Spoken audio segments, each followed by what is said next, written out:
حضرت انس بن مالک رضی اللہ تعالی عنہ روایت کرتے ہیں کہ رسول اللہ صلی اللہ تعالی علیہ وآلہ وصحابہ وسلم نے فرمایا، جو شخص نمازوں میں سستی کرتے ہیں اللہ تعالی اسے 15 مصائب و عذاب میں مبتلا کرتا ہے، 5 دنیا میں، 3 موت کے وقت، 3 قبر میں، اور 3 قبر سے نکلتے وقت یعنی روز محشر میں۔ اور سب سے پہلے دنیاوی مصائب یہ ہیں کہ اس کی عمر سے برکت چھین لی جاتی ہے، اس کے چہرے سے صالحین کی نشانی مٹ جاتی ہے، اس کے کسی بھی عمل کا اللہ تعالی اجر نہیں دیتا، اس کی دعا آسمانوں کی طرف بلند نہیں ہوتی، نیکوں کی دعاؤں میں اس کا کوئی حصہ نہیں ہوتا۔ موت کے وقت جو مصائب درپیش ہوں گے وہ یہ ہیں۔ بسم اللہ الرحمن الرحیم، السلام علیکم ورحمۃ اللہ۔ محترم ناظرین، حضرت انس بن مالک رضی اللہ تعالی عنہ سے روایت کرتے ہیں کہ رسول اللہ صلی اللہ تعالی علیہ وآلہ وصحابہ وسلم نے فرمایا،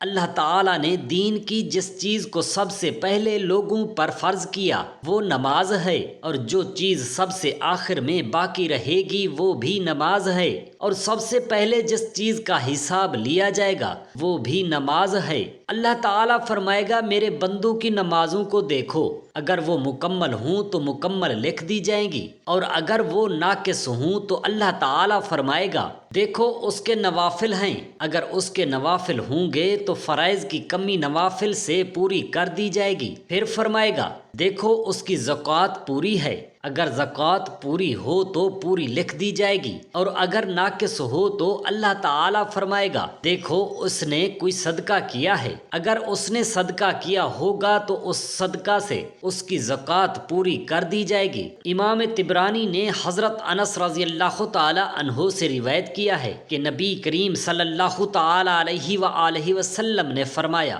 قیامت کے دن جس چیز کا سب سے پہلے بندے سے حساب لیا جائے گا وہ نماز ہے، اگر نماز درست ہو تو باقی عمل بھی درست ہوں گے، اور اگر نماز فاسد ہو تو باقی عمل بھی فاسد ہوں گے۔ امام طبرانی حضرت عبداللہ بن عمر رضی اللہ تعالی عنہما سے روایت کرتے ہیں کہ رسول خدا صلی اللہ تعالی علیہ وآلہ وسلم نے فرمایا، جو شخص امانت دار نہ ہو اس کا کوئی ایمان نہیں، جس کا وضو نہ ہو اس کی کوئی نماز نہیں، اور جس کی نماز نہ ہو اس کا کوئی دین نہیں۔ دین میں نماز ایسی ہے جیسے جسم میں سر ہے۔ حضرت ابو ہریرہ رضی اللہ تعالی عنہ سے روایت ہے کہ رسول خدا صلی اللہ تعالی علیہ وآلہ وسلم نے فرمایا، جس کی نماز نہ ہو اس کا اسلام میں کوئی حصہ نہیں۔ امام طبرانی حضرت عائشہ رضی اللہ تعالی عنہا سے روایت کرتے ہیں کہ رسول اکرم نور مجسم وجہ تخلیق کائنات حضرت محمد صلی اللہ تعالی علیہ وآلہ وسلم نے فرمایا،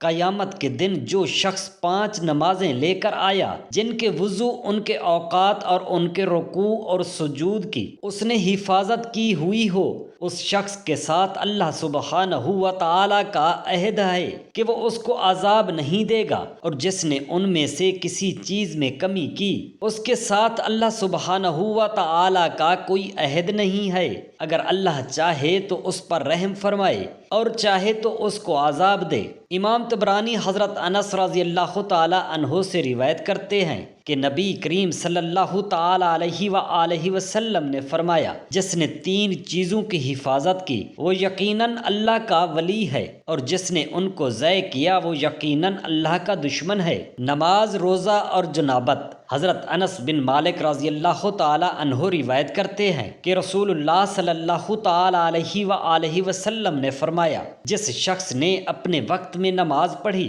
اور اس کے لیے مکمل وضو کیا اور نماز کے قیام، خشوع، رکوع اور سجود کو پوری طرح ادا کیا تو وہ نماز سفید اور روشن ہوگی، اور اس شخص سے کہے گی، اللہ تیری بھی اسی طرح حفاظت کرے جس طرح تو نے میری حفاظت کی ہے۔ اور جس نے وقت نکلنے کے بعد نماز پڑھی اس کے لیے مکمل وضو نہیں کیا اور نہ اس کے خشوع، رکوع اور سجود کو پوری طرح ادا کیا، وہ نماز سیاہ اندھیری ہوگی اور کہے گی، اللہ تعالیٰ تجھے بھی اسی طرح ضائع کرے۔ جس طرح تو نے مجھے ضائع کیا ہے، حتیٰ کہ جب اللہ تعالی چاہے گا اس نماز کو پرانے کپڑے میں لپیٹ کر اس شخص کے منہ پر مار دے گا۔ جو شخص نمازوں میں سستی کرتے ہیں، اللہ تعالیٰ اسے 15 مصائب میں مبتلا کرتا ہے، 5 دنیا میں، 3 موت کے وقت، 3 قبر میں اور 3 قبر سے نکلتے وقت۔ دنیاوی مصائب یہ ہیں کہ اس کی عمر سے برکت چھین لی جاتی ہے، اس کے چہرے سے صالحین کی نشانی مٹ جاتی ہے، اس کے کسی بھی عمل کا اللہ تعالی اجر نہیں دیتا، اس کی دعا آسمان کی طرف بلند نہیں ہوتی، نیکوں کی دعاؤں میں اس کا کوئی حصہ نہیں ہوتا۔ موت کے وقت جو مصائب درپیش ہوں گے وہ یہ ہیں، وہ ذلیل ہو کر مرے گا، بھوکا اور پیاسا مرے گا، اگر اسے دنیا کے تمام سمندروں کا پانی پلا دیا جائے تو بھی اس کی پیاس نہیں بجھے گی۔ قبر کے مصائب یہ ہیں کہ قبر اس پر تنگ کر دی جاتی ہے، یہاں تک کہ اس کی پسلیاں ایک دوسرے میں پیوست ہو جائیں گی، اس کی قبر میں آگ بھڑکائی جائے گی جس کے انگاروں پر وہ رات دن رہے گا، اس کی قبر میں ایک اژدہا مقرر کر دیا جائے گا جس کا نام شجاع یعنی گنجا ہوگا، اس کی آنکھیں آگ کی ہوں گی اور اس کے ناخن لوہے کے ہوں گے جن کی لمبائی ایک دن کے سفر کے برابر ہوگی، وہ کڑک دار جیسی آواز میں میت سے ہم کلام ہوگا اور کہے گا، میں گنجا اور اژدہا ہوں، میرے رب کریم نے حکم دیا ہے کہ میں تجھے نمازوں کو ضائع کرنے کے بدلے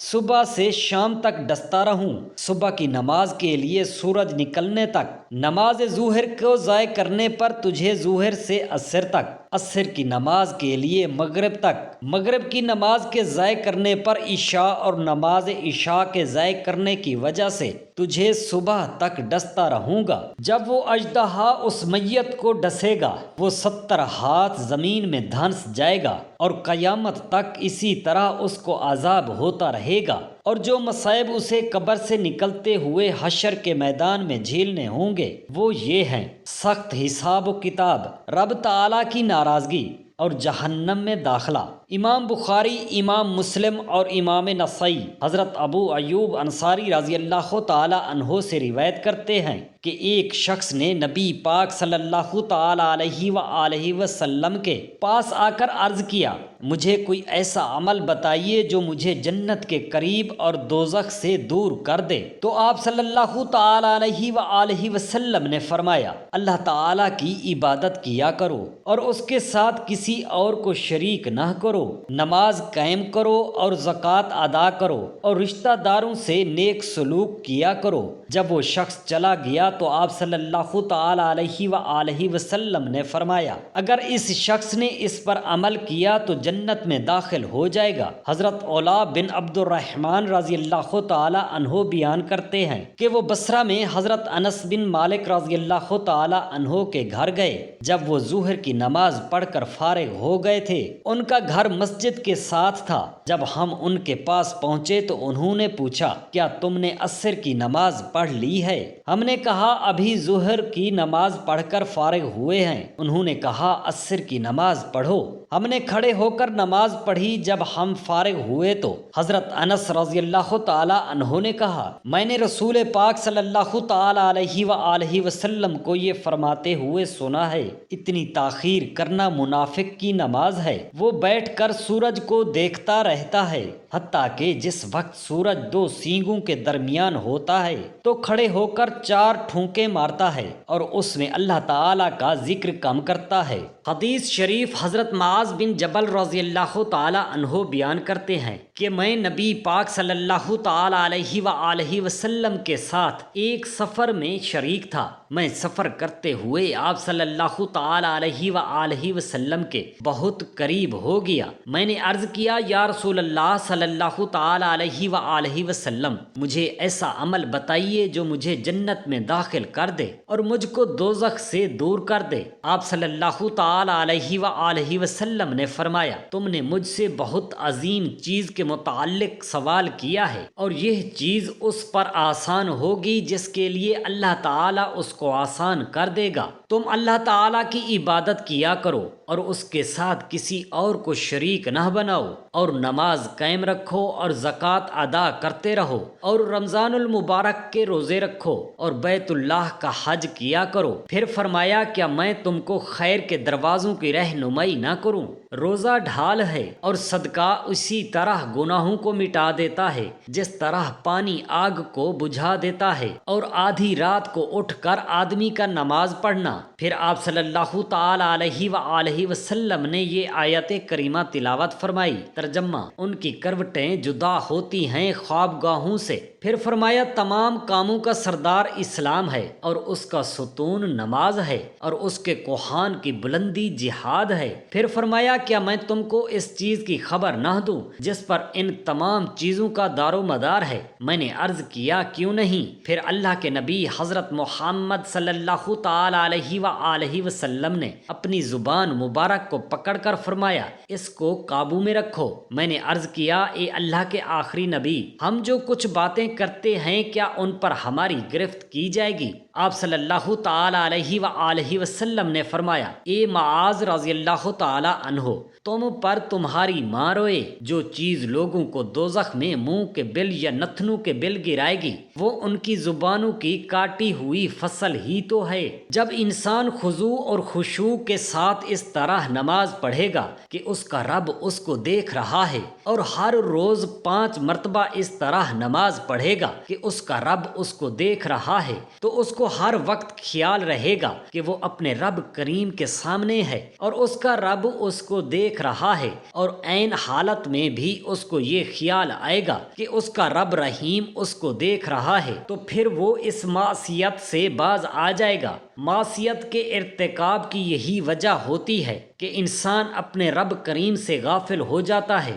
اور جب اس کے دل و دماغ میں اللہ تعالیٰ کا خیال ہوگا تو پھر وہ معصیت پر جرت نہیں کرے گا۔ جب انسان پابندی سے نماز پڑھتا رہے گا تو اس پر نماز کی برکات اور اس کے ثمرات مرتب ہوں گے، اور وہ گناہوں سے باز آ جائے گا۔ حضرت جابر رضی اللہ تعالی عنہ سے روایت کرتے ہیں کہ ایک شخص نے نبی کریم صلی اللہ تعالی علیہ وآلہ وسلم سے عرض کیا کہ ایک آدمی ساری رات قرآن پاک پڑھتا ہے اور صبح اٹھ کر چوری کرتا ہے۔ آپ صلی اللہ تعالی علیہ وآلہ وسلم نے فرمایا، ان قریب اس کی قرأت اس کو چوری سے روک دے گی۔ اللہ تعالی سے دست ادب دعا ہے، میرے تمام مسلمان بہن بھائیوں کو اور ان کی اولادوں کو 5 گانہ نماز ادا کرنے کی توفیق عطا فرمائے۔ آمین یا رب العالمین۔ جزاک اللہ خیرا کثیرا۔